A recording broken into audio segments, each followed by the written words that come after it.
Hi, Facebook friends. It's Judy, Meredith, and Chloe. I don't know if you can see her. There she is. She's hanging out with me.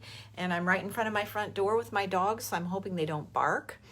I had a question today come to me from one of my Facebook group members asking about how do you set, or what do you need to do if you need to set a really big boundary, like a super, super big boundary, not just like one of those things where you have to tell a friend, I can't make it tonight because I'm not really feeling good, but maybe it has something to do with you need to opt out of a major family event that happens every year because you have a lot of toxicity going on. You have people there who are abusive to you, and you have to opt out.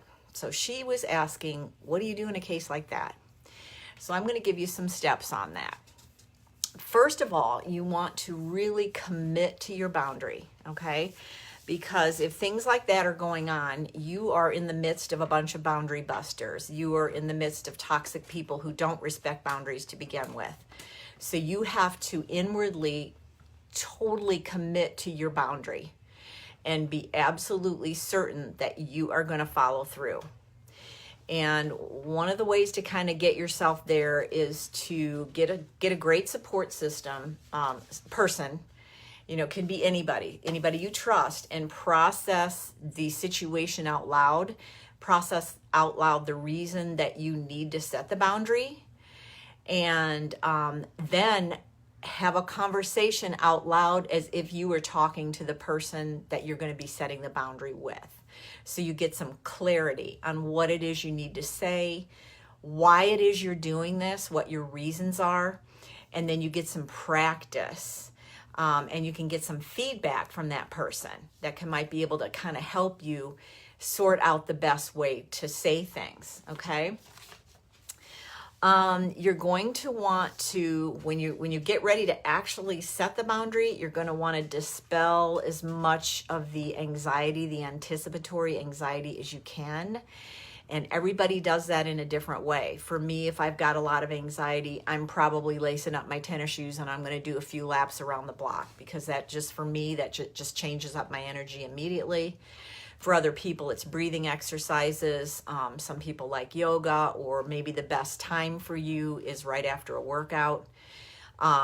Pick and choose the time that you're going to set this boundary and how you're going to do it, whether it's going to be a phone conversation, FaceTime, it might be an email, it might be a text, it could even be a snail mail letter. But you have to decide what is the best way in your situation, and any of those are appropriate and okay to do. You got to do what you got to do in this situation. So really stay focused on your goal. What am I going to get out of this? Why am I doing this? And you may even have to put that down in writing and have that in front of you.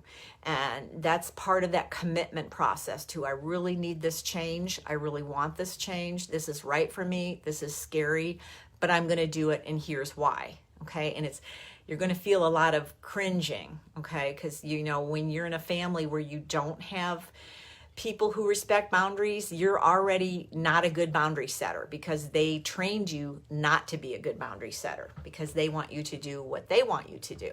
So this is going to be difficult, but as you do it and as you practice, it gets easier. And that's one possibility too, is maybe practice with some smaller boundaries with the same people before you lay the big one on them, i.e., I won't be coming over for Easter this year because me and my husband, or me and my wife, or me and my family have decided to make other plans. Okay, once you've set the boundary, you want to be really clear and concise, and you don't want a lot of long explanation. You don't want to engage somebody in that. You're going to almost want to prepare a bit of a script, and then use the broken record technique, because they're going to come back at you with, well, you can't do that, or what, what's that going to mean for grandma? I mean, they're going to pull in every possible manipulative thing that they can, to which you can answer, I'll visit grandma separately, or some such thing. Okay. But being able to just repeat something that's courteous. A statement such as, that's out of the question for me right now. No, but thank you. I'm not able to do that, or I'm choosing not to do that. Please respect my right to say no. If you pressure me, definitely the answer is no, always. My answer is non-negotiable. That's another good scripted item that you can say over and over. I'm not going to negotiate this. We've already made the decision. So you're kind of broken recording, but you're not giving a whole lot more information. You're trying to stay in the bounds of just saying no the best that you can. You really have to come across as somebody that you're not used to being, because you're probably used to negotiating things. You're probably used to people pleasing and wanting to make it okay for everybody involved, and you want to be let off the hook so you don't feel guilty.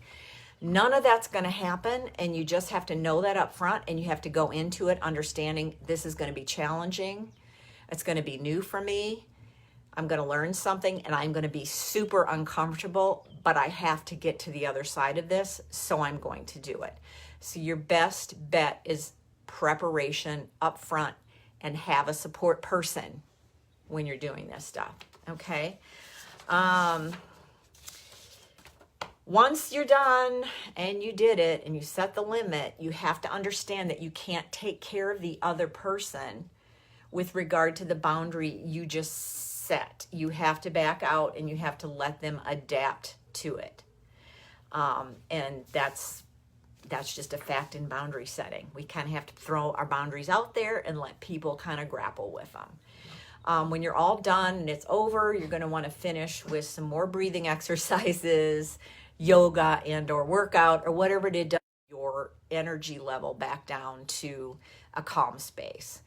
So I hope that answered some of your questions, and I'm going to go ahead. I'm getting so many notifications on my phone. I apologize if those are popping up, but I'm going to go ahead and end this live now, and I'm going to publish it, and I'm also going to share it in my free group so you can watch it anytime you want to.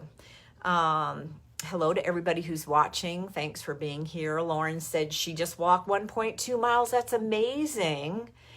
Thank you. Brittany says, good video. Thank you. Oh, great video. I love it. Okay. Hi Vanessa. Hi Anne. Hi Patrice. And hi Mike.